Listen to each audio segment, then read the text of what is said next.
Si vous êtes entrepreneur et que vous souhaitez vendre vos produits sur Internet de façon sécurisée tout en offrant toujours plus de flexibilité à vos clients, PayPal propose maintenant le paiement en 4 fois. Proposer plus de souplesse à vos clients peut vous aider à booster vos ventes. Vous recevez votre paiement immédiatement tandis que vos clients payent plus tard, tout cela sans frais supplémentaires. Que ce soit vous ou vos clients, tout le monde pourra profiter de plus de choix et de liberté. Découvrez sans attendre le paiement en 4 fois PayPal. Des conditions d'éligibilité et les tarifs standards s'appliquent pour les marchands. À propos de paiement en 4 fois, sous réserve d'acceptation et soumis à conditions. Voir conditions sur www.paypal.fr/paiement4x.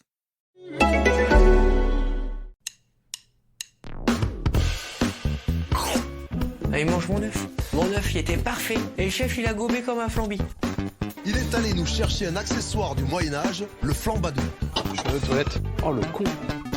Mais la frite, c'est de la pomme de terre, nom de Dieu. C'est de la pomme de terre. 30 secondes. Alors attends, qu'est-ce que j'ai là? J'ai un truc dur. Ça coûte, c'est marrant, mais un petit goût salé. T'es sûr que t'as pris du sucre? J'ai pris le gros sel à la place du sucre casson. Tu veux rentrer chez toi? J'ai pas envie de rentrer chez toi. Je veux pas rentrer chez moi. Il est parti. C'est la catastrophe. J'ai fait fumer ma Saint-Jacques durant 72 heures avec la peau de mes couilles. 3, 2, 1, c'est parti.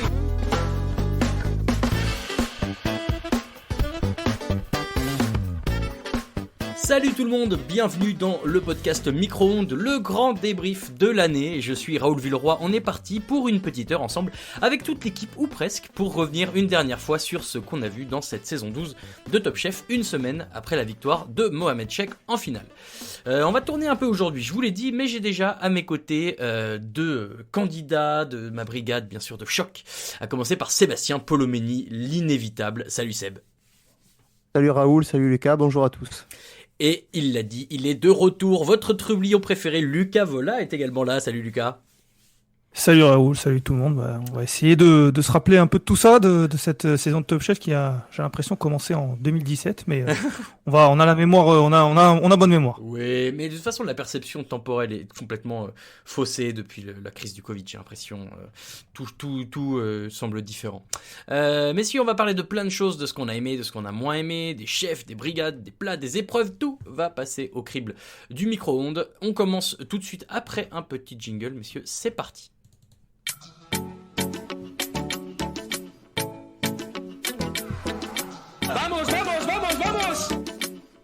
Je ne sais pas trop ce que je vais faire comme couche. Au début, je voulais faire un kebab, un pitibab. Allez, on passe à la dégustation.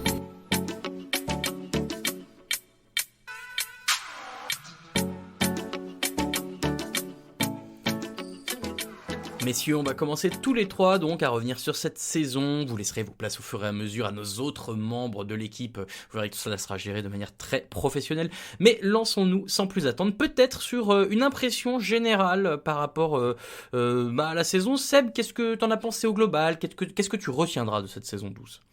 Un bon niveau général, je trouve, au niveau des candidats.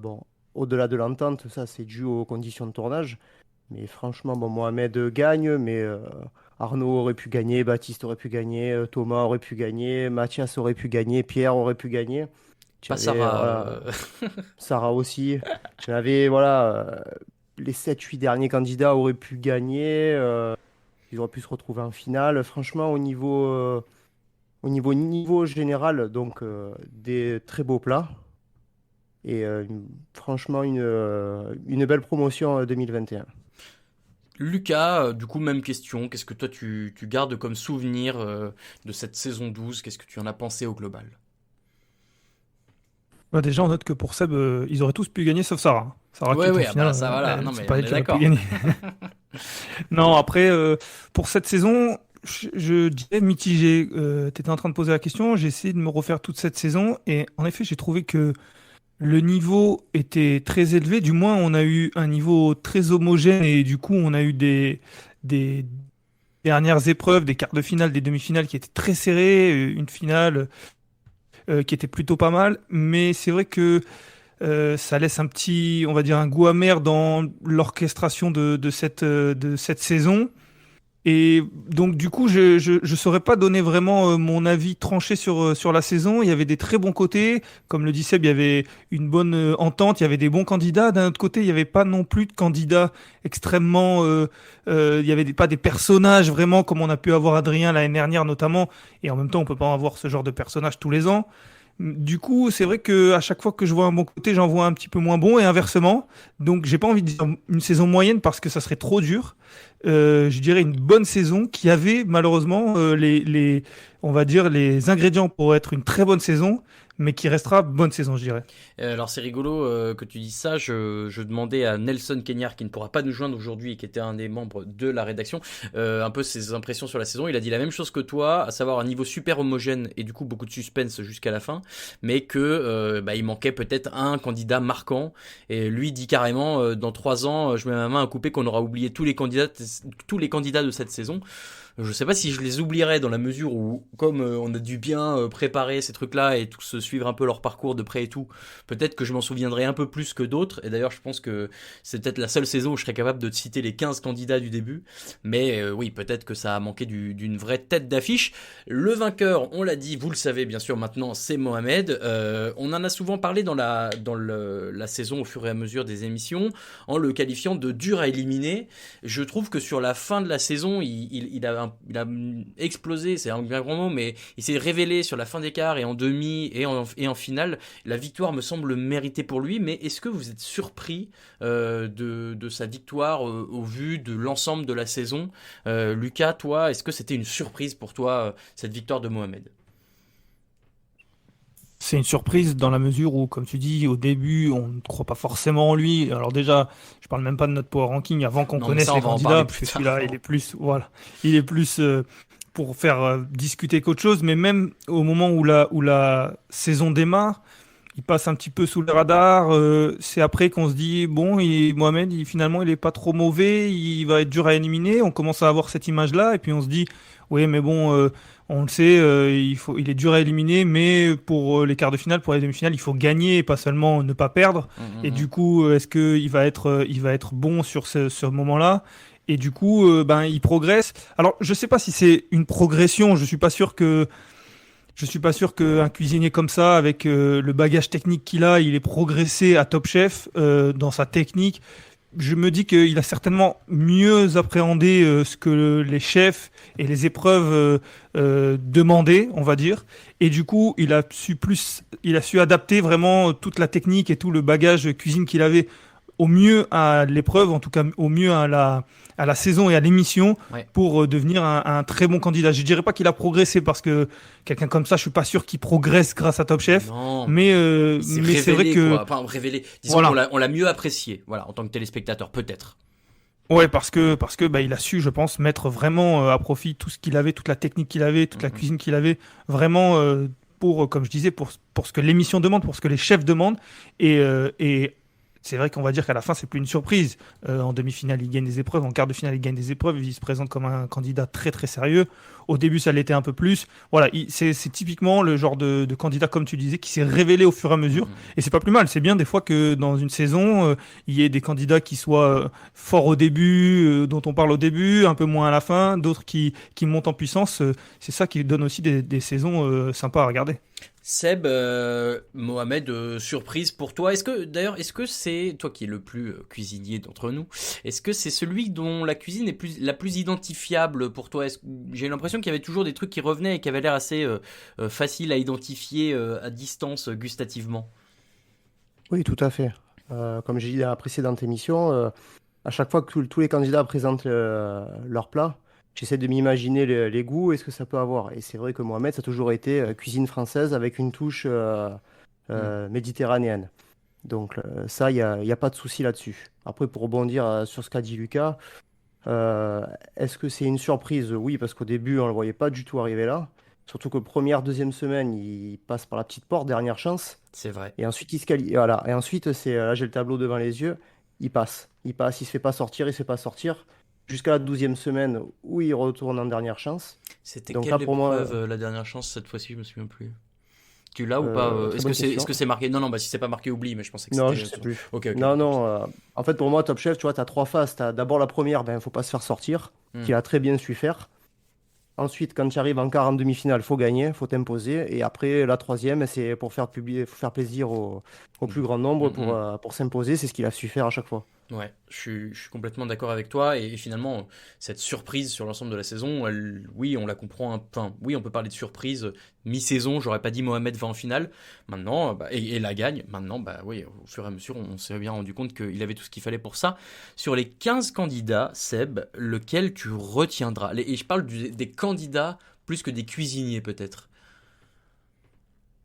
Candidat, Pierre, je pense. Pierre ou Arnaud, parce que je pense que c'est ceux qui avaient le plus un caractère extraverti, on va dire.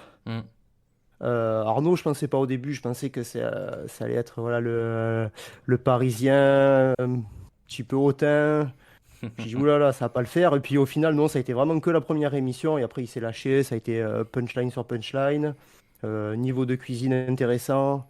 Et Pierre qui nous fait notre parrain de l'émission, qui nous fait un petit comeback et qui était remonté comme une pendule après sa petite coupure. Donc au niveau des candidats, je pense que c'est eux qui vont se démarquer.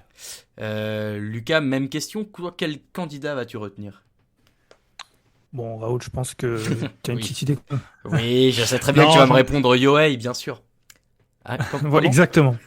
Non, forcément, je vais répondre Thomas. Je pense que c'est une surprise pour personne. J'en ai tellement fait que il serait difficile de répondre autrement.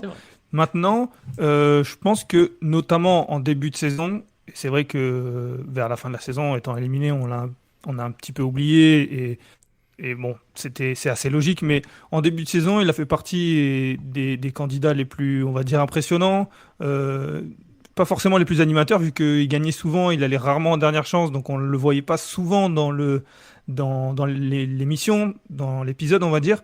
Mais voilà, il avait son univers, il avait un caractère, en tout cas, il avait un personnage qui n'était pas forcément le plus extraverti, mais j'en avais fait ma hype d'avant émission, et j'ai trouvé qu'il a assez bien répondu, et du coup, je me suis attaché à Thomas, et je trouve que, notamment, voilà, en début d'émission, en tout cas en début de saison, il a été plutôt bon et c'est lui que je retiendrai.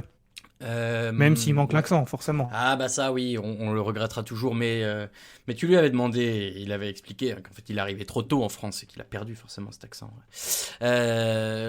Moi j'ai un petit regret dans les candidats, et vous le savez, j'en avais parlé au début de l'émission, c'était Mathieu que j'espérais voir un peu plus, parce que j'avais été curieux de voir sa cuisine. Maintenant, ça a jamais trop marché. En candidat, je pense que je retiendrai Pierre aussi, parce que forcément, le premier qu'on a eu dans l'émission, le mec un peu foufou, le jeune papa, ça ce sont des choses qui me parlent, breton en plus, bref. Voilà, il y avait plein de trucs que j'aimais bien chez lui, donc je pense que je retiendrai peut-être Pierre. En tout cas, je m'attellerai à me souvenir de lui et à lui rendre hommage. On dirait que le type est mort. Après, pour clôturer, moi, je suis assez d'accord avec Sébastien. J'ai parlé de Thomas, forcément, parce que c'est le candidat dont je parle le plus. Mais c'est vrai que, comme disait Seb, je trouve que Arnaud a peut-être été le plus gros personnage, si on peut dire comme ça, de la saison. Et comme disait Seb, j'ai eu le même avis, le même sentiment au début de la saison, en me disant... Je suis pas sûr que ça va le faire. J'avais un avis un petit peu partagé en me disant, est-ce qu'il en fait pas trop? Est-ce que c'est pas un peu bizarre? Je sais que c'est une émission de télé, mais quand même. Et en fait, au fur et à mesure de la saison, je l'ai trouvé extrêmement drôle.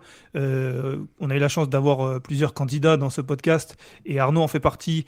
Et j'ai eu la chance d'être dans cette émission. Je crois que c'était avec Raphaël, et on s'était bien marré. Je l'ai trouvé très bon. C'est vrai que c'est un punchliner. Il a été dans plusieurs équipes. Il a été même candidat solitaire. J'ai trouvé qu'il a fait vraiment.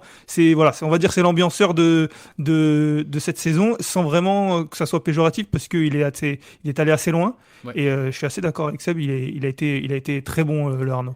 Messieurs, il y a un candidat dont on a beaucoup parlé dans cette émission et qui n'a peut-être pas répondu aux attentes qu'on avait placées en lui, c'est Mathias, dont la majorité de l'équipe avait fait un favori pour cette année. C'est bon, je l'ai bien dit, Lucas, je t'ai pas inclus, ça va ouais, c'est bon. Seb, Mathias, qui perd en demi-finale, ça pour moi c'est peut-être la grosse surprise de cette saison. Vraiment, je me suis dit, ça y est, c'est joué, la prod va vouloir qu'il gagne, machin. Il va pas au bout. Est-ce que tu as été surpris également ?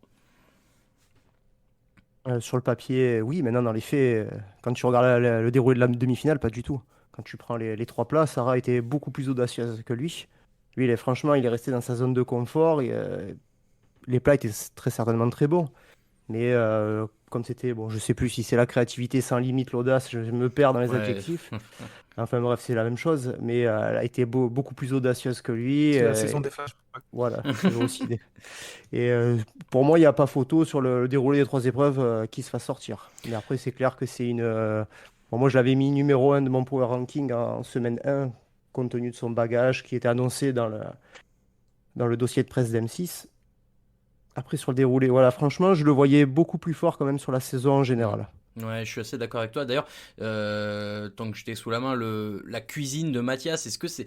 Tu vois, on disait tout à l'heure, Mohamed, c'est très affirmé, française, marquée Méditerranée. Il y a d'autres candidats qu'on identifiait bien, notamment Sarah, avec ses trucs très végétaux, d'accord. Il y avait Baptiste qui faisait des trucs un peu marqués, je trouvais aussi.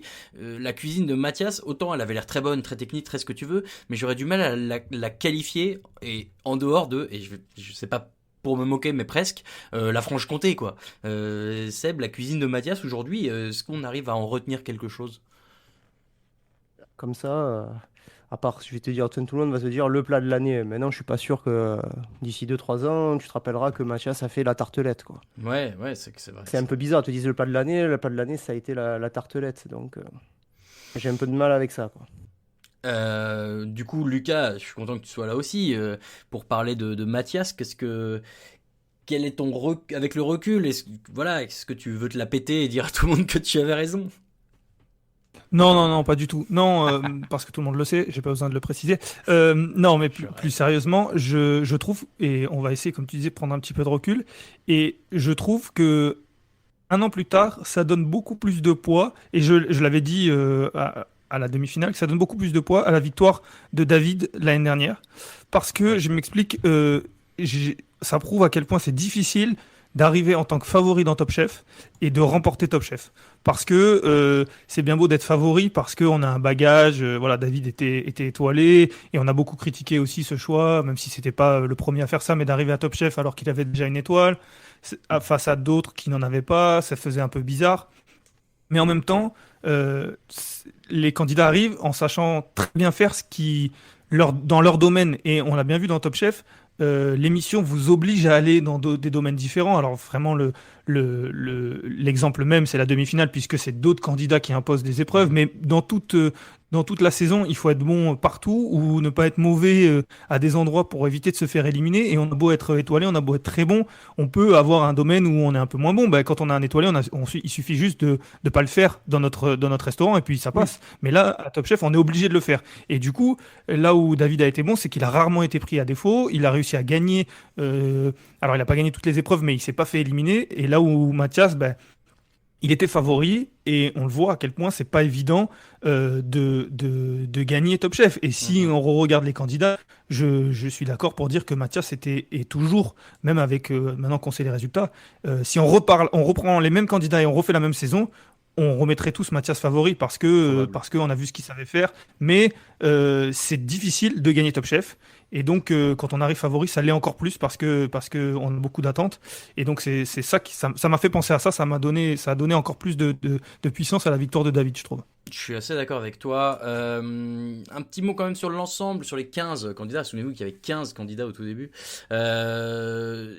Seb, ils ont essayé cette année d'apporter des choses un peu différentes dans le casting. Malheureusement, on va vite se rendre compte que ça a été pas des erreurs de casting, c'est un mot qui est sévère, mais disons des choses qui n'ont pas bien fonctionné, notamment Adrien Zeda, qui était le chef du meilleur restaurant végétarien du monde, Yohei, qui était un chef japonais. On avait fait venir... j'essaie de me souvenir des premiers candidats qui étaient partis, donc j'ai dit Mathieu, qui faisait une cuisine sans sel, Jarvis aussi, Jarvis qui avait l'air de faire alors lui je sais plus, c'était cuisine un peu bistrot, non, je me souviens de Santiago, je crois. Ouais, voilà, voilà, on a beaucoup axé sur ces Santiago. Seb, pour l'an prochain, est-ce que tu aimerais voir un profil de cuisinier particulier? Oui, c'est une question un peu dure, je sais, c'est comme ça. Un profil... Non, pas particulier. Ben, après, moi, j'aimerais bien qu'ils simplifient les règles, tout simplement. Si on peut mettre les pieds dans le plat, c'est vrai que Ouais, s'ils peuvent simplifier les règles, ne plus faire revenir les candidats, ne plus mixer les brigades, voilà, il faut aller à l'essentiel.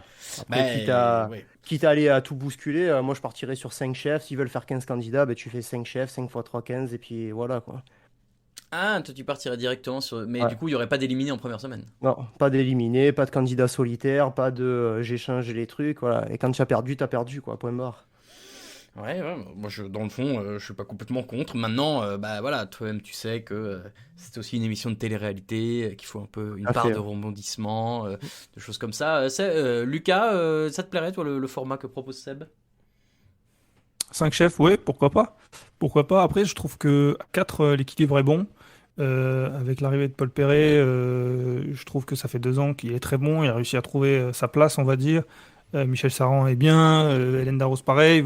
Etchebest, voilà. Certains aiment un peu moins. Personnellement, je trouve il est bon dans son rôle. Donc à 4, je trouve que c'est pas mal. Rajouter un 5e, je sais pas si ça gâcherait, en tout cas, ça bousculerait l'équilibre. Après, je suis d'accord avec Seb que notamment le retour des candidats, je trouve ça très dommage pour rester, on va dire, pas forcément poli, mais pour rester, Mesuré. voilà, mesuré, c'est le terme que je cherchais. Je trouve ça très dommage, je trouve ça pas forcément très fair-play. Certes, ça a permis à Pierre et à Baptiste, Bruno, non. C'était Bruno, oui, à Bruno de revenir. Ouais. Mais bon, c'est vrai que c'est quand même très bizarre une compétition où on se fait éliminer et puis quelques semaines plus tard, on donne une épreuve en disant, bah voilà, si tu gagnes cette épreuve, tu peux revenir dans la compétition. Donc voilà, je comprends qu'il faille un petit peu changer les règles ou en tout cas mettre des rebondissements, mais je pense que c'est possible de le faire sans forcément ce retour des candidats, même si c'est quelque chose qui est devenu presque une coutume maintenant dans Top Chef. Et voilà, s'il fallait changer quelque chose, je changerais ça. Après, rendre les choses plus simples. J'entends ce que dit Sébastien. Je suis pas forcément de cet avis-là. Je trouve que je j'ai pas l'impression que ça soit particulièrement compliqué. Mais c'est juste que du coup, ça l'est. En fait, c'est simple. C'est juste qu'ils le rendent long, en fait. Oui. Et ça nous donne l'impression que ça l'est pas. Mais je trouve que c'est relativement simple quand même. 4 brigades, des candidats qui se font éliminer, une dernière chance. Je trouve pas ça particulièrement compliqué. Ça laisse moins de place à la cuisine, c'est sans doute ça aussi. On va passer à la suite de notre émission. Seb, c'est la fin entre guillemets pour toi. Non, on dirait que tu pars à la retraite, pas du tout. Mais voilà, déjà je voulais te remercier énormément parce que grâce à toi, on a eu des analyses très poussées sur les goûts et les plats et tout ça. Donc c'était un vrai plus de t'avoir dans cette émission. Et je te laisse faire tes adieux à la scène. Et puis ensuite, on envoie un jingle et on passe à la suite. Merci Raoul, j'espère que vous avoir éclairé du mieux possible, en étant le plus simple possible dans mes explications, avec mon niveau. Voilà. Oui. Bon. Et on se revoit l'année prochaine. Ben, on Profitez-en pour Seb, s'il y a aller... M6 qui t'appelle, réponds pas. Réponds pas, c'est pour savoir où t'habites, pour venir chez toi. Donc réponds surtout pas. Vu comment t'as tiré au lance-flamme depuis des semaines sur M6, ne réponds pas. Seb, ne réponds pas. C'est fini. Ça marche. Donc profitez-en pour aller voir nos amis restaurateurs qui en ont besoin. Ouais. Et on se retrouve l'année prochaine. Ça marche. Merci beaucoup Seb. Je lance le jingle et on se retrouve après avec un autre membre de la rédac.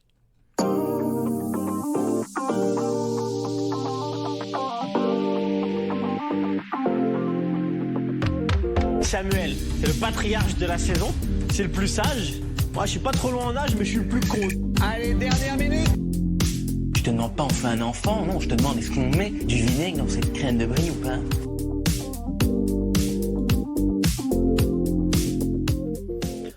Messieurs, dames, on revient dans la suite du débrief de la saison 12 de Top Chef et un nouveau membre de la brigade est avec nous. Raphaël Masmejean nous a rejoint. Salut Raph. Ben salut à tous, salut Raoul. Très content de te retrouver, ça fait longtemps que tu n'as pas été avec nous dans cette... En tout cas avec moi je crois dans cette émission. Ouais, c'est bien possible. T'es parti sur d'autres podcasts mais bon on ne peut pas trop t'en vouloir. Après tout on vient de là aussi. Raphaël, forcément je te pose la même question que j'ai posée tout à l'heure à Seb et à Lucas. Quel souvenir tu garderas toi de cette saison 12 au global, de cette... Ouais en général. L'émission, c'est incroyable. Non, moi je pense la bonne surprise avec une saison, alors malgré tout, toutes les critiques qu'on a pu avoir sur M6, le montage des derniers épisodes, je trouve que c'est quand même une saison qui est montée en puissance. On a eu un début de saison avec des candidats, on savait pas trop quoi en penser, le niveau avait peut-être l'air un peu moins fort que l'an dernier. Et progressivement, on a vu des candidats monter en puissance. On voyait plus très bien qui était favori ou non. Donc ça créait du suspense. On a des personnalités qui se sont révélées. Je pense à Mohamed, Sarah, notamment nos deux finalistes. Donc ouais, vraiment, moi, j'ai été agréablement surpris et j'ai apprécié cette montée en puissance, voilà, au fil de la saison. Le candidat que tu retiendras d'ailleurs, plus que le cuisinier, le candidat que tu retiendras. Personnellement, difficile de dire autre chose qu'Arnaud. Forcément, peut-être le personnage, on va me dire comme ça, parce que je pense qu'avec lui, c'est au-delà du candidat, on était plus sur un personnage, le personnage le plus drôle, sympathique de cette émission, qui nous a quand même sorti quelques bons gros moments de fou rire et de punchline. Avec une dégaine toujours un peu comme s'il était encore sur son canapé ou on sortait tout juste. Donc non, je pense qu'Arnaud sera peut-être un des 2-3 candidats dont les gens auront le plus de facilité à se souvenir l'an prochain ou dans 2 ans. Ouais, Lucas disait tout à l'heure que vous étiez tous les deux avec lui pour faire le podcast. Ça a été un bon moment, quoi. Exactement. D'ailleurs, alors Mohamed, toi, je me souviens que tu as cru assez vite en lui et sa victoire au final ne t'a pas surpris du coup. Non, alors ce qui m'a vite plu en lui, et on l'a tous vu, hein, et on l'avait tous remarqué, malgré le fait qu'on le mettait un peu souvent dans les dernières places de nos classements parce qu'il gagnait pas tout seul, mais on avait quand même tous remarqué que techniquement c'était quand même à chaque fois hyper carré ce qu'il faisait, et donc le mec semblait difficile à bouger, et c'est vrai qu'au fur et à mesure des semaines, on avait du mal à le voir perdre lors d'une dernière chance. Quand on se disait, Mohamed en dernière chance, il y a quand même peu de chances qu'il soit le moins bon de tous les candidats. Donc ça s'est assez vite confirmé, et je trouve qu'il est vraiment à l'image de cette saison où lui est pour le coup monté en puissance parce que les quarts de finale il se débrouille pas mal, les demi-finales on va presque dire il roule dessus, en remportant 2 épreuves, donc il est clairement meilleur que les autres, et la finale c'est à l'image de finalement ce qu'il a fait sur cette fin de saison. C'était propre, carré, laser comme il dit. Bon, écoute, super candidat, et le candidat en lui-même a l'air d'être vraiment un shit type, donc en plus c'est d'autant plus plaisant quand le candidat vainqueur semble en plus être un mec avec qui tire bien manger un morceau, quoi. Je pense pas trop m'avancer en disant que sa cote de popularité est plus élevée que celle du candidat de la saison, du vainqueur de la saison, de savoir David Gallienne. Voilà, je parle pas de moi, pense je aussi, parle de manière générale. Je pense peut-être qu'il y avait plus de sympathie pour Mohamed, peut-être. Messieurs, parlons des chefs de brigade un moment. Alors, doublé cette année pour Hélène Darroze. Est-ce qu'elle va enfin avoir droit au respect qu'elle mérite? Lucas, c'est vrai que on s'est pas moqué, mais on a toujours été un peu plus critique, je dirais, envers Hélène, parce qu'on a moins vu tout de suite le coaching, et finalement elle le fait un peu comme son candidat d'ailleurs, elle le fait au bon moment, et elle remporte une 2e édition d'affilée de Top Chef. Donc a-t-elle enfin droit au respect qu'elle mérite, Lucas? Oui, exactement. Alors, juste avant de répondre à ta question, je me fais un peu discret dans le podcast parce qu'il y a 2 semaines, j'avais mis des tirs à Raphaël sur Mathias. Alors, je rase un peu les murs vu que maintenant T'inquiète, il apparaît dans le je podcast. retiens ça. T'inquiète pas, on a d'autres podcasts où on pourra régler nos comptes. Superbe. Très bien, donc voilà, j'essaie de me faire discret, je vais répondre discrètement à ta question, Raoul. Lâche-toi. Mais plus sérieusement, oui.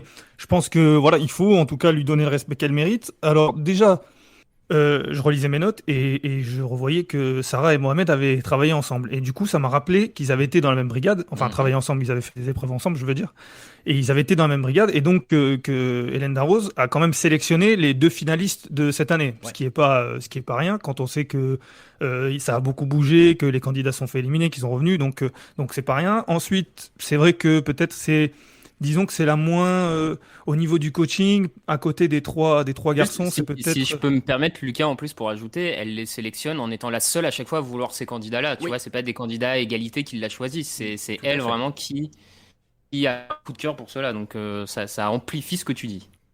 Ouais, c'est ça. C'est-à-dire qu'elle a vu quelque chose et la suite de la saison lui a donné raison sur les 2 candidats. Et ensuite, en effet, je disais que c'était pas forcément la plus exubérante, en tout cas celle qui coach de manière la plus spectaculaire, on va dire, forcément. Mais force est de constater, c'est qu'elle a su le faire, au bon moment pour Mohamed notamment, ce qui lui a permis deux, trois fois de sortir quand même de situations où je pense qu'en effet, si ça n'avait pas été elle, en tout cas si elle n'avait pas été là, il se serait peut-être il se serait peut-être fait éliminer. En tout cas, il courait parfois à la catastrophe, en tout cas de ce qu'on a bien voulu nous montrer. Donc en effet, peut-être à l'image de Mohamed, elle est montée en puissance, sauf qu'elle a fait dans cette saison. L'année dernière, elle a gagné, elle est sur 2 victoires d'affilée. Comme tu dis, il faut peut-être lui donner le respect qu'elle mérite. En tout cas, depuis 2 ans, elle roule sur tout le monde. Clairement. En face d'elle, elle s'est retrouvée à chaque fois face à Paul Perret en finale. Lui, on voit assez vite, enfin en tout cas moi j'ai eu le ressenti qu'assez rapidement on arrive à repérer son coaching et à voir un peu les effets qu'il a sur la cuisine et sur les épreuves des candidats. Sarah d'ailleurs nous le disait que la différence de coaching entre Hélène et Paul se fait surtout au niveau de la cuisine, dans le sens où, en reprenant ce qu'elle disait, c'est que Hélène Darroze lui a un peu plus donné confiance en elle et l'a aidé peut-être plus humainement, si on peut dire, là où Paul Perret vraiment lui a rectifié les choses au niveau de la cuisine, et c'est peut-être ça aussi qui fait qu'il a réussi à amener Sarah jusqu'en finale, c'est que sur les épreuves jusqu'à la dernière étape, elle a réussi à sortir des trucs que peut-être, je dis pas que toute seule elle n'aurait pas réussi, mais moi je sentais à chaque fois l'impact de Paul Perret, notamment, souvenez-vous messieurs, avec ce moment incroyable où il lui a fait la gueule façon 4ème B, je ne te parle plus, tu n'es plus ma copine, c'est fini. Voilà, Paul Perret, voilà, tu l'as dit tout à l'heure Lucas, fait une belle saison encore, je trouve, et moi je suis toujours plus fan du cuisinier, du chef, du personnage de télé. Moi vraiment je suis très content qu'il soit là. Raphaël, Paul Perret, c'est la confirmation. Oui, non mais si on parle sur le côté casting en termes de jury, c'est clairement la confirmation après une belle première saison l'an dernier. C'est vraiment un des chefs les plus sympas à suivre, donc là-dessus M6 a vraiment a bien réussi son casting, il y a eu le nez creux. Par contre, je modérerais un peu sur le côté bonne saison pour lui, au point de vue, on va dire, des candidats, parce que si tu regardes bien, bon, Sarah, il la récupère. Alors, bien sûr, il l'aide à aller en finale, mais il la récupère, il la choisit pas dès le début. C'est pas quand même sa candidate originale, contrairement à Adrien l'an dernier, qui l'amène vraiment de A à Z, on va dire, en finale.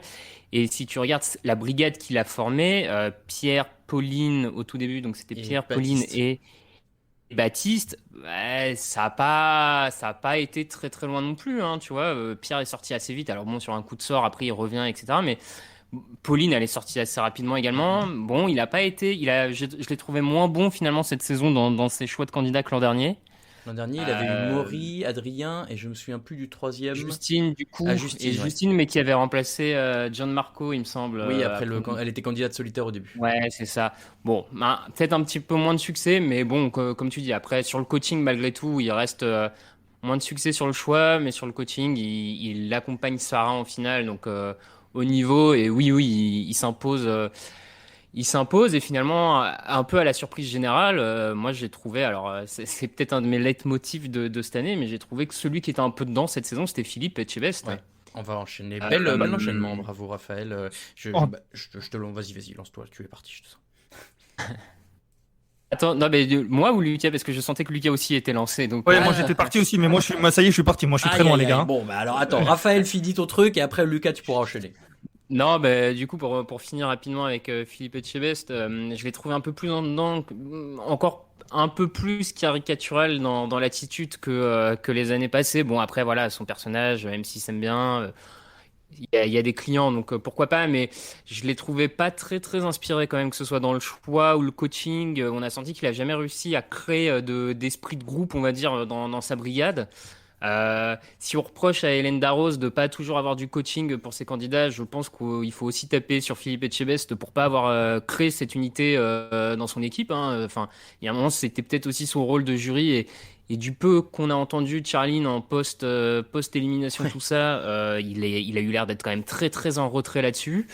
Donc voilà, je l'ai trouvé un peu en dedans, que ce soit par rapport à Darroze qui depuis 2 ans excelle sur le choix, ou Perret qui est top dans le coaching, ou Saran qui est cette espèce de coach un peu romantique, un peu qui est là en fait. Ouais, qui est là, non mais tu vois, qui fait des bons choix, qui est dans le romantique, qui me fait penser un peu à comme on dit en sport, un loser magnifique, tu vois. Je le vois un peu comme ça, Poulidor. Saran, Pays-Bas style, quoi, tu vois, ce genre de truc. Voilà, j'ai trouvé Etchebest assez décevant cette saison. Lucas, c'est ton tour du coup, lance-toi sur Etchebest. En fait, non, mais c'est surtout quand Raphaël parlait de Paul Perret et qui disait que c'est vrai, et je suis assez d'accord avec lui que voilà, il faut pas non plus imaginer qu'il a fait une saison formidable et qu'il y a quand même pas forcément des casseroles, mais au niveau des choix, il y a des questions à se poser. Mais ça me posait une question en me disant, ouais, mais qui a été mieux, mis à part Darroze, qui on a validé était peut-être la chef qui a été la meilleure sur cette saison, vu qu'elle gagne en plus, mais qui a été mieux à côté? Et Raph a répondu de suite en disant que c'est sûr que Paul Perret fait pas une saison incroyable, mais il est quand même mieux qu'un Etchebest qui fait des choix. Alors forcément, je vais pas dire plombé, mais il est un petit peu handicapé par le fait qu'il a d'office son candidat de Opération Top Chef dans sa brigade. Non. Objectif, pardon, Top Chef. Même si, bon, l'année dernière, on a montré, oui, ça a prouvé déjà que ça pouvait aller, en tout cas, ça pouvait être mieux que cette année. Mais donc, du coup, il doit faire un choix. Il a plus que deux candidats à choisir. Mathias, il a été plutôt bon sur le choix, mais c'est vrai qu'il a certainement manqué peut-être de coaching parce que, on l'a tous dit, c'était un candidat favori et du coup, peut-être qu'avec du coaching, il aurait pu aller encore plus loin, c'est-à-dire la finale et gagner. Et ensuite, c'était Mathieu, si je me trompe pas, C'est qui est un Mathieu. des premiers à être éliminé, voire même peut-être le Deuxième, premier je juste crois. après Jarvis. Ouais. Le deuxième, ouais. Ouais, oui, ou le troisième en tout cas, après. Après une les fois trois premiers, que- puis Jarvis, puis lui, ouais. Voilà. Et du coup, c'est vrai que là, le choix pose question. Et moi, je suis toujours aussi autant fan du personnage Etchebest, même si je peux comprendre qu'il soit un petit peu redondant, on va dire. Mais c'est vrai que sur le coaching et sur les choix, ça n'a pas été le meilleur et ça a peut-être été le moins bon cette année. Là où Michel Saran, c'est vrai que voilà, il fait quelques choix. Il a une équipe jaune. Qui finalement se voit décimé très rapidement. Il récupère Pierre, ça marche bien, mais c'est un peu voilà par hasard qu'il récupère Pierre, on va dire, et il arrive à aller jusqu'en quart de finale. Mais c'est vrai que voilà, si je devais faire un classement, et je suis pas sûr, je pense que Raphaël aurait peut-être le même, mais ce serait Hélène Darroze, Paul Perret, Michel Saran et Philippe Etchebest en dernier sur cette saison. Même classement pour toi, Raph? Oui, Lucas a tout résumé parfaitement. Michel, disons un mot tout de même sur lui. Alors, moi, je trouve qu'il avait une très très belle équipe au tout début avec le Bruno, Arnaud, Thomas. Ça tournait bien, c'était sympa. Maintenant, dès qu'il y a eu un petit grain de sable, bon, la machine s'est un peu grippée et du coup, tout est parti un peu à volo. Derrière, Après, Vas-y.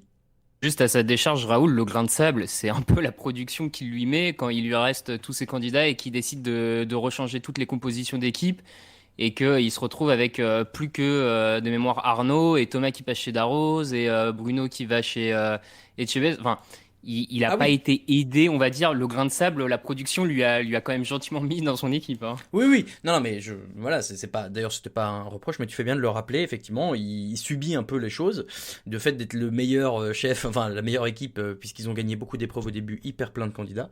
Derrière, il récupère Pierre et il y a eu une belle histoire qui s'est écrite, une belle histoire qu'il n'a pas réussi à amener à son terme. Et moi, c'est peut-être ce que je lui reprocherais un petit peu à Michel sur cette saison, c'est que on a tous vu à chaque fois que Pierre il partait un peu dans tous les sens et que peut-être qu'en le canalisant un petit peu mieux, il aurait réussi à ça a l'air facile après coup de dire ça, mais à en tirer un peu plus, peut-être à le forcer à se concentrer sur l'essentiel. Et on sait que Pierre est un bon cuisinier et peut-être qu'il aurait pu faire mieux que ça. Donc bon, voilà, moi c'est peut-être un peu ma déception avec Michel, c'est qu'il n'a pas réussi à tailler le diamant brut qui était Pierre. Voilà, le gars va trop loin. Mais globalement d'accord avec vous sur le classement, messieurs. On peut dire que Hélène est numéro 1, bien sûr, Paul en 2, Michel en 3 et Philippe en 4. Mais bien sûr, tout ça ne veut rien dire. Au début de la saison prochaine, tout sera remis à zéro et les 4 auront évidemment toutes leurs chances. On a un peu évoqué pendant l'année, mais on va pas trop s'attarder dessus parce qu'en fait, on disait oui, est-ce qu'il faut en changer un, machin ou quoi. Je pense qu'aujourd'hui, les 4 sont tout à fait contents d'être en place, donc pas besoin d'imaginer un changement. On verra si ça se fait. On va terminer comme ça et Lucas, on va te dire au revoir puisque tu vas céder ta place juste après le jingle, mais du coup, je te laisse l'opportunité de saluer ton audience une dernière fois. Écoutez, messieurs, ça a été un plaisir vraiment cette saison de dire des bêtises, de débriefer avec vous toutes ces épreuves et ces émissions de Top Chef. C'était une saison inaugurale pour nous. Je pense qu'on n'a pas été trop mal. En tout cas, moi, j'ai pris du plaisir. Et puis, j'espère j'espère que je serai de nouveau là l'année prochaine, messieurs.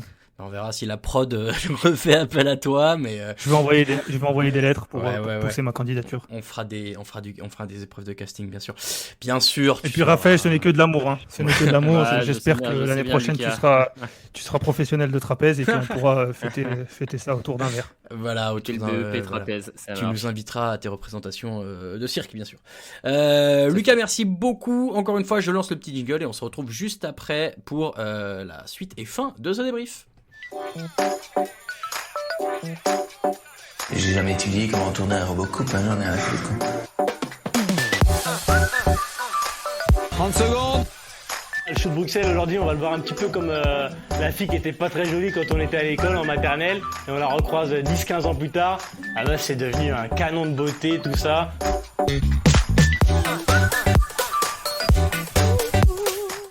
Je vous l'ai dit, messieurs, dames, nous abordons notre dernière étape de ce débrief avec un nouveau candidat. En l'occurrence, c'est Ben qui nous a rejoint. Salut Ben. Salut. Ben, même question qu'aux autres. De manière générale, quel souvenir global tu garderas de cette saison 12 ? Est-ce que tu as aimé, pas aimé ? Quel sera ton ressenti dans 10 ans sur cette saison 12 ? Je dirais une saison, pas la meilleure, pas la moins bonne, une saison moyenne, voilà.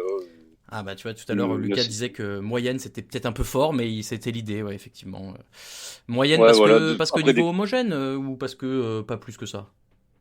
Ouais, voilà, tout à fait. Niveau homogène, il n'y avait pas un candidat qui se détachait vraiment. Donc après, c'est intéressant aussi quand il y a du suspense jusqu'au bout, mais bon, c'est sympa, un petit élément qui se détache. Et donc ouais, moyenne, elle restera pas dans les annales, je pense, d'ici 10 ans, on dira pas que c'était celle de référence, mais bon, sympa à regarder quand même. Si tu devais garder un candidat quand même en tête, lequel tu aimerais retenir, un candidat ou une candidate d'ailleurs ? Ouais, alors en fait, moi je vais pas dire mon préféré, mais je vais dire celle qui a vraiment qui a été en finale, je vais dire Sarah, parce qu'on a vraiment vu son évolution, je trouve, tout au long de la saison. D'ailleurs, je me faisais la réflexion au début, M6 la montrait pas du tout, on la voyait par-ci par-là, et au fur et à mesure, on a vu que voilà, elle s'imposait, elle devenait de plus en plus forte. Donc je vais dire Sarah pour son évolution générale. Donc voilà, c'est mérité à la finale. Et c'est donc, grâce à Paul Pérez, voilà, c'est ce qu'on disait avant. Le gars qui va toujours ramener. Messieurs, pour finir, parlons un petit peu des épreuves de manière générale de cette saison 12. Alors, bien sûr, il y a eu les immanquables, la gare des restos en mode Covid, la boîte noire, mais il y a eu des épreuves un peu à l'extérieur, au ministère de la transition écologique notamment, avec les chefs Marcon dans la forêt, chez les chefs Brasse à l'Aïeul. Aujourd'hui, si vous deviez retenir une épreuve, un thème d'épreuve que vous avez aimé, je rappelle, cette saison était placée sous le signe de la créativité sans limite. Laquelle vous avez retenu, Raph, du coup, quelle épreuve tu as la préférée peut-être et laquelle tu as moins aimé au contraire? Moi j'ai vraiment bien aimé, même si c'était peut-être pas l'épreuve la plus originale parce qu'on avait déjà eu des épreuves de ce genre, mais celle proposée par le chef espagnol d'Andalousie là, sur les types de cuisson originaux. Où donc on avait vu certains essayer de faire cuire sur des pavés, d'autres dans des feuilles de bananier sous la terre, d'autres dans des pierres de lave, enfin bon voilà, d'autres avec la chaleur, fusion au salé, etc. J'ai trouvé cette épreuve sympa déjà parce que le niveau de mémoire avait été quand même vraiment bon sur cette épreuve, hein. Même le chef avait félicité quand même globalement l'ensemble des candidats pour ce qu'ils avaient proposé. C'était d'un point de vue télévisuel, c'était vraiment sympa à regarder cette épreuve avec ces types de cuissons que clairement tu peux pas reproduire chez toi, donc c'est aussi un peu pour ça que tu regardes Top Chef, pour voir des trucs que t'es pas en mesure de faire toi. Donc là clairement cuire sur un pavé c'est un peu trop compliqué. Même si personnellement à Saint-Denis j'ai beaucoup de pavés, alors faudrait peut-être que je tente un jour. Puis là il fait chaud, tu peux y aller, t'en ramasses dans la rue. Je vais aller foutre des Saint-Jacques sur le pavé pour voir ce qui se passe. Mais bon. Ce sera plus l'épreuve au ministère de la transition écologique à la fin. T'auras des trucs tout noirs, marée noire dans ton assiette. Bref. C'est ça. Donc c'est vraiment l'épreuve que j'ai trouvée la plus sympathique à regarder. En plus, chacun des candidats avait des idées, des histoires par rapport à ça. Je me rappelle encore d'Arnaud qui a essayé d'un peu enfumer tout le monde avec son histoire de voyage, au volcan. Ouais, c'est ça, le volcan au Japon. Alors qu'en fait, le mec avait juste regardé Arte un soir à moitié bourré, et voilà. Voilà. Donc bon, non, c'est vraiment bon souvenir.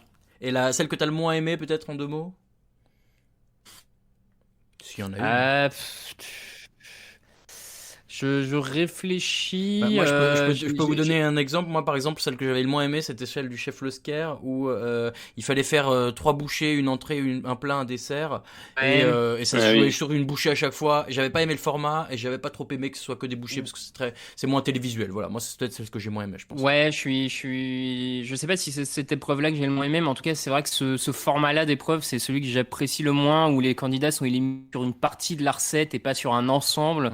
Et je trouve ça toujours très frustrant.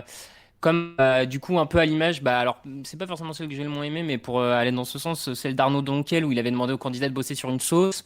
Il élimine des candidats au visuel sur les sauces, et après ceux qui gardent, il goûte la sauce sur l'ensemble du plat et il donne pire vainqueur parce que le plat est meilleur que les autres, alors qu'au final on avait l'impression que ça devait plus être la sauce. Enfin, c'était un peu étrange du coup comme formulation d'épreuve, et on savait plus très bien les critères de l'épreuve, donc je dirais celle-là peut-être. Ben, ton épreuve préférée est celle que tu as le moins aimée, tu dirais quoi? Alors ma préférée, moi j'ai bien aimé l'expérience culinaire. J'ai trouvé que ça changeait en termes de mise en scène. J'ai trouvé fallait vraiment trouver les bonnes idées. On a eu Sarah qui nous a emmené faire une rando dans les bois. Mohamed qui nous a ramené un peu à l'enfance, et puis il y a eu le plat de Mathias. Le plat de la saison. Le best s'est mis à genoux. Le plat de la décennie d'après. Voilà, mais non, mais j'ai trouvé ça sympa. Ça a changé d'habitude, des épreuves qu'on voit tout le temps. Donc puis j'ai trouvé ça très sympa. Les goûts étaient très bien. Ils ont tous bien réussi leur épreuve. Donc c'était bien à voir, et ça avait l'air sympa en goût en plus. Ouais. Donc voilà. Vas-y. Non, vas-y, je te laisse. Le format des épreuves, on en a parlé. Il y a eu des trucs un peu différents cette année, notamment ce système un peu de, je sais pas comment on peut appeler ça, mais un peu de one man standing, où au fur et à mesure on élimine des gens. Il y a eu aussi, souvenez-vous, cette épreuve du soufflé avec Pierre Gagnère, où il dit au fur et à mesure, il dit au fur et à mesure, on en a un qui reste, tant que c'est lui qui gagne, c'est lui qui gagne. Vous voyez ce que je veux dire. Forcément, il y a eu beaucoup de critiques, et on peut peut-être en parler un peu, messieurs, aussi, sur le format des quarts et des demi, qui, au-delà de la compétition cuisinière, si je peux dire, on semblait très longue en termes de production télévisuelle. C'est un truc qui est beaucoup revenu dans les critiques que je lisais à droite et à gauche. C'est peut-être ce qui fait qu'aujourd'hui, notre avis sur cette saison est un peu plus mitigé que ce qu'on aurait pu avoir avant ces demi-finales et ces quarts de finale. Raphaël, est-ce que pour toi ça l'a un peu gâché? Parce que pour moi, oui, c'est le cas, je le cache pas. Oui, mais alors juste avant de répondre à ta question, je crois que Benjamin ne nous a pas parlé de son épreuve qu'il a le moins aimée. Ah, mais je suis un salopard, mais je ne t'ai même pas posé. Voilà. Bravo. C'est là où on voit que Raphaël a bien pris du galon cette année, c'est qu'il est prêt à me remplacer. Pardon, Ben, ton épreuve la moins aimée. Ça va faire le parfait lancement. Moi, celle que j'ai le moins aimée, justement, c'est les demi-finales. C'est l'épreuve de. Enfin, je vais en dire deux. C'est l'épreuve de Mohamed et l'épreuve de Mathias. Je m'attendais à des trucs de ouf, de demi-finale. Autant Sarah avec ses associations de 5 ingrédients, je crois, si je me souviens bien. 4, c'était vraiment super cool et super original. Par contre, Mohamed, farcir des macaronis, alors il était là, putain, c'est hyper dur, machin. Au final, ça n'a pas l'air si dur que ça. Et Mathias qui dit, faut dépecer un agneau de lait. Et au final, ils arrivent aussi tous les deux. Et puis, ça n'a pas l'air si compliqué que ça pour un cuisinier professionnel. Donc voilà, c'est ça que j'ai le moins apprécié. Autre, vraiment, que la longueur vraiment incroyable des quarts et des demi, et donc ça fait la passerelle idéale pour en parler justement. Bravo. Donc Raphaël, je te repose des questions. Est-ce que ces épreuves-là ont modifié ta perception globale de cette saison 12? Peut-être un peu, parce qu'on a eu l'impression que la saison tirait en longueur et s'éternisait, là où on aurait pu gagner un peu de temps et avoir des quarts et des demi-finales moins longues. Après, je pense pour le coup, sans être trop critique envers M6, parce qu'on aime malgré tout cette émission, on la regarde avec passion et depuis des années, et voilà, mais je pense que c'est plus un problème de montage, parce qu'en soi, moi, la structure des quarts de finale et des demi-finales, je la trouve vraiment très bien et intéressante. Enfin, le fait qu'en quart, il faut gagner en premier 2 épreuves pour se qualifier, le fait qu'en demi, t'imposes un défi à tes adversaires et ils doivent essayer de le remporter. Sur le format, ça me convient comme type d'épreuve pour les différencier. Ouais, j'ai pas de problème avec le format. C'est vraiment plus sur la façon dont ça a été monté par M6, trop en longueur, trop de flashbacks. Voilà, c'est plus le regret. Très bien. Je suis désolé, vous entendez peut-être des bruits de mon ordinateur qui a décidé de m'envoyer des notifs à ce moment-là. Je m'en excuse. Messieurs, au-delà de l'épreuve, est-ce qu'il y a un plat qui vous a marqué? Alors, on a parlé de l'apologie de l'excès, et on en a parlé un peu plus tôt dans l'émission avec Seb et Lucas tout à l'heure. Oui, c'est sûr que sur le moment, on l'a dit, c'est le plat de la décennie, machin. Maintenant, ce serait dommage de ne retenir qu'une petite tartelette, quand bien même l'idée et le goût étaient très impressionnants. Mais est-ce qu'il y a d'autres trucs qui vous ont marqué? Moi, par exemple, je me souviens assez bien, et je pense que je me souviendrai des dernières chances de Baptiste, et notamment de ce ceviche de canard qui avait vraiment eu l'air de soulever les foules, ou en tout cas les 4 chefs de brigade. Est-ce que vous, comme ça, il y a un plat sur l'année où vous dites celui-ci il était quand même très très fort? Est-ce que Raphaël, tu as une idée? J'aurais pu citer effectivement comme toi le ceviche de canard de Baptiste qui avait fait forte impression, mais je vais aller plutôt sur un autre plan en dernière chance et qui finalement était peut-être un peu révélateur de ce qui allait se passer sur la suite. C'est le dessert tomate de Sarah en dernière chance face à Pierre. Où elle se qualifie assez haut la main, hein. C'est vraiment le coup de cœur du jury sur cette dernière chance. Où là, tu vois en fait tout ce qui a fait Sarah sur la suite de l'émission et ce qui a fait son originalité. C'est vraiment cette capacité à sortir du cadre où on lui dit de faire un plat sur la tomate et elle part sur un dessert. Cette créativité, cette maîtrise du végétal un peu plus poussée peut-être que d'autres candidats. Voilà, sur ce moment-là, rétrospectivement, tu vois, je me dis, c'était peut-être annonciateur. L'action game changer de la saison, le truc où à ce moment-là, tu dis, ok, Sarah, elle a un truc. Peut-être n'ont pas d'autres candidats cette saison. Elle a peut-être un truc en plus, quoi. C'est vrai. Ben, toi, quel est le plat peut-être que tu retiendras de l'année? Je vais dire que le dessert de Sarah à la tomate, oui, il me l'a volé. Donc, je vais dire comme je vais rester sur ça pour vu que c'était un peu original ce qu'elle avait fait. Je vais dire son plat avec les insectes sur l'écologie. Voilà, j'avais jamais vu ça. Ça changeait des standards, ça des goûts qu'on voit d'habitude. Donc voilà, pour l'originalité et pour le fait qu'on n'avait jamais vu ça. Donc, je vais dire le plat de Sarah. Même ça avait l'air sympa à goûter. J'ai jamais goûté d'insectes, donc je me disais. Ça peut être intéressant. Je vais dire celui-là. Messieurs, qu'aucun d'entre vous n'ait mentionné le trompe-l'œil d'Arnaud tout de même. Pour le coup, c'est peut-être pas le plat de la saison, mais moi, c'est un plat qu'on retiendra. Enfin, voilà, encore une fois, on en a longuement parlé avec lui après les débriefs dans l'émission et tout, mais ouais, c'est sûr que c'est un truc qui va rester. Quand on repensera à cette saison 12, on pensera, il y avait qui? Attends, il y avait Arnaud. Oui, Arnaud. Ah oui, il y avait ce trompe-l'œil. Bon. Finalement, voilà, il a marqué à sa manière un peu la saison 12. Vas-y, Raph. Un peu ce qu'on disait tout à l'heure, c'est là où il a marqué, donc on retiendra ça, on retiendra aussi la déco qu'il a proposée pour la gare des restos. Je pense à peu près quand même que le dessous d'un pont, la rue sous le pont, c'est quelque chose qu'on verra plus vraiment dans la gare des restos, quoi. Ça a été fait une fois et ça sera trop compliqué de recopier.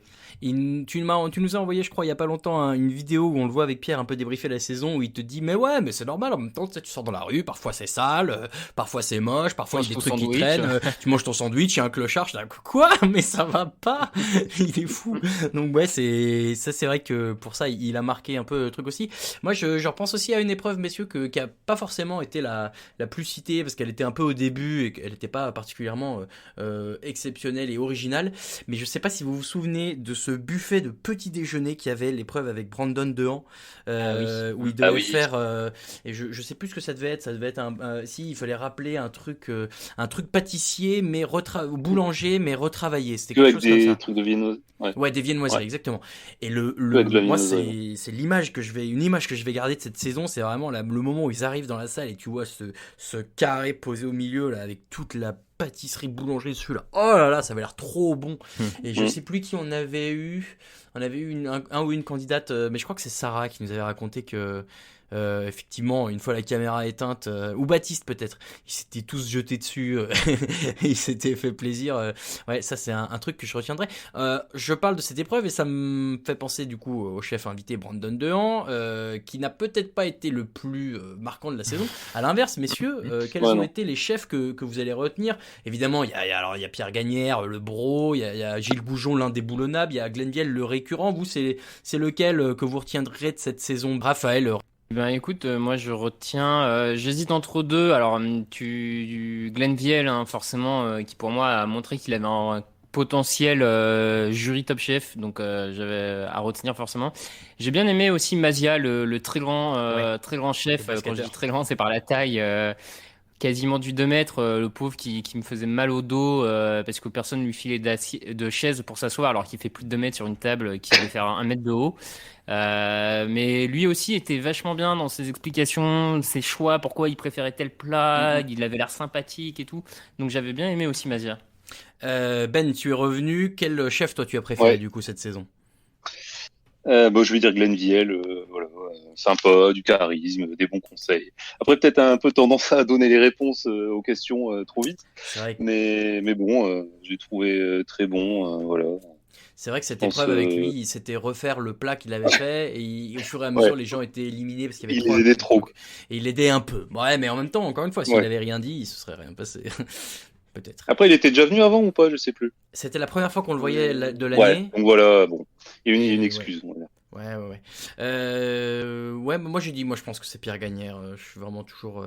Quand il arrive, en fait, ça me donne le sourire. donc très sympa. Et si, gros coup de cœur aussi pour Eston Blumenthal, le chef anglais qu'on a vu à partir des quarts de finale. Le méchant de James Bond. Ouais, exactement. Très sympa, très intéressant de ses épreuves aussi. Je suis très curieux. Je serais très curieux un jour, ça n'arrivera probablement jamais, hein, mais de pouvoir goûter sa cuisine. Donc voilà, belle révélation lui aussi. Voilà, messieurs, on a parlé un peu de toutes les épreuves. Est-ce qu'on a oublié des trucs un peu emblématiques de cette saison? Non, voilà, la guerre des restos, on en avait longuement parlé au moment de l'émission. Forcément, une guerre des restos un peu différente et qui, du coup, à part la déco de Arnaud, moi j'en garderai pas un souvenir, je pense pas un souvenir impérissable, en tout cas, moins que les Vikings il y a quelques saisons. Ça m'a marqué, ça. Ouais. Et écoutez, si on a fait le tour et que vous n'avez rien à rajouter, je crois que c'est comme ça, messieurs, que va se terminer déjà cet épisode de débrief du podcast Micro-ondes. Merci beaucoup de nous avoir écoutés. Alors, pour nous retrouver en ligne, vous avez le choix. Alors, en l'occurrence, il y aura plus trop d'émissions avant un bout de temps, mais vous pourrez écouter les anciennes si jamais vous faites les replays, par exemple. Vous pourrez réécouter nos débriefs d'après coup, donc sur toutes les plateformes de podcast en ligne, ça ne change pas. Et vous pourrez retrouver aussi toutes les bêtises qu'on a racontées sur les réseaux sociaux, notamment sur Twitter @microondcast et sur Facebook et Instagram pour Micro-ondes Podcast. Ben, je crois que tu vas devoir y aller, donc je te remercie maintenant et je te laisse du coup saluer ton public comme l'ont fait tes camarades avant toi. Merci à tout le monde, à tous nos auditeurs. Voilà, ravi d'avoir fait ce petit podcast. On s'est bien amusé. Et voilà, j'espère qu'on fera ça l'année prochaine et même qu'il y aura des émissions entre deux. Voilà, pour s'amuser, toujours dans la bonne humeur et la convivialité. Bien sûr, on y pensait. J'allais remercier évidemment tout le monde à la fin de l'émission, mais je profite que tu es là pour te remercier de toutes les affiches et les visuels que tu as fait pour les épisodes. Tu nous as régalé avec tes pixels, comme les candidats nous ont régalé avec leur plat. Donc merci encore à toi. Raphaël, tu restes avec moi pour la dizaine de remerciements qui restent à faire jusqu'à la fin? Allez, Ben, merci beaucoup. Et du coup, j'en profite pour remercier tous ceux qui sont passés dans ce podcast. Raphaël, tu es là évidemment, donc merci. Ben aussi, Seb et Lucas qui étaient avec nous pour cette émission. Il y a eu Clément et Nelson qu'on n'a pas pu avoir pour cette dernière, mais qui ont participé par moment et qui en tout cas étaient avec nous pour la préparation des émissions à chaque fois. Tout ce beau monde est sur Twitter. Alors je vous donne en vrac, il y a Raphaël _TDA, Benjafly _M, Sébastien _TDA, on note un petit truc commun. El Vola bien sûr pour Lucas et pas Lucas Vola, ça c'est le running gag de la saison. Only the Game pour Clément, Only the Game FR pardon pour Clément et Nelson _CGD pour Nelson. Moi c'est Raoul VDG. Merci d'ailleurs aussi à Romain Terrasse qui a fait le logo de l'émission, on l'embrasse. Merci à tous les candidats et la candidate qui sont passés dans l'émission, c'était vraiment des super moments. Enfin voilà, moi j'ai adoré. C'est un peu pour ça d'ailleurs, Raph, qu'on avait lancé cette émission en se disant comme ça on pourra faire on pourra faire venir des candidats et des candidates et on n'a pas été déçus, je crois. Non, on n'a pas été déçus, des super candidats, abordables, plaisants à discuter avec eux, très sympa, donc c'était un vrai plaisir et c'était un petit plus. On aurait aimé en faire un peu plus forcément, mais c'est vrai que la saison, les occupations de chacun, les restos qui ont réouvert, fallait se préparer. On espère qu'on fera plus l'an prochain si on est là à nouveau. Ouais, bien sûr. On remercie également Alix de la prod de M6 qui nous a organisé à chaque fois les rendez-vous avec les candidats et qui a fait le lien. Donc merci beaucoup. Et enfin, merci à vous tous et toutes, auditeurs et auditrices. On s'est régalé à faire ça. On verra si on se retrouve l'an prochain. C'est vrai qu'on aimerait tous. Bon, on verra où on sera à ce moment-là. Peut-être. En tout cas, on aimerait bien, ça c'est sûr. Voilà. Là, on ne sait pas de quoi la vie est faite. Mais je crois qu'aujourd'hui, on est tous les 7 très chauds pour continuer. En tout cas, on vous tiendra au courant, évidemment. Portez-vous bien d'ici là, soutenez les restaurateurs autour de chez vous, allez manger dans les restaurants tant que faire se peut, parce que c'est important pour la culture française, bien sûr. Je dis ça en rigolant, mais c'est à moitié vrai. Et puis on a hâte que la saison prochaine de Top Chef revienne. D'ici là, portez-vous bien, très bon appétit, et des bisous. Ciao, ciao. Il mange mon œuf. Mon œuf, il était parfait. Et le chef, il a gobé comme un flambi. Il est allé nous chercher un accessoire du Moyen-Âge, le flambadou. Je suis à la toilette. Oh le con. Mais la frite, c'est de la pomme de terre, nom de... C'est de la pomme de terre. 30 secondes. Alors attends, qu'est-ce que j'ai là? J'ai un truc dur. Ça coûte, c'est marrant, on a un petit goût salé. T'es sûr que t'as pris du sucre? J'ai pris le gros sel à la place du sucre gasson. Tu veux rentrer chez toi? J'ai pas envie de rentrer chez toi. Je veux pas rentrer chez moi. Il est parti. C'est la catastrophe. J'ai fait fumer ma Saint-Jacques durant 72 heures avec la peau de mes couilles. 3, 2, 1, c'est parti.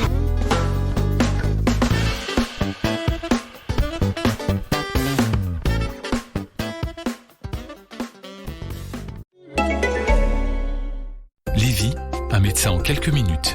Ce week-end, j'ai commencé à me sentir fiévreuse avec des douleurs d'estomac. Impossible de prendre rendez-vous avant lundi chez mon médecin. Du coup, j'ai utilisé Livy, L-I-V-I, pour faire une consultation médicale en vidéo. Et en quelques minutes, j'ai pu consulter un médecin qui était très à l'écoute. Il a pu me prescrire le traitement dont j'avais besoin. Ça m'a vraiment rassurée de pouvoir être prise en charge aussi rapidement. Sur Livy, consultez un médecin en vidéo pour les pathologies les plus courantes en quelques minutes depuis chez vous, 7 jours sur 7, de 7h à minuit. Livy, un médecin en quelques minutes.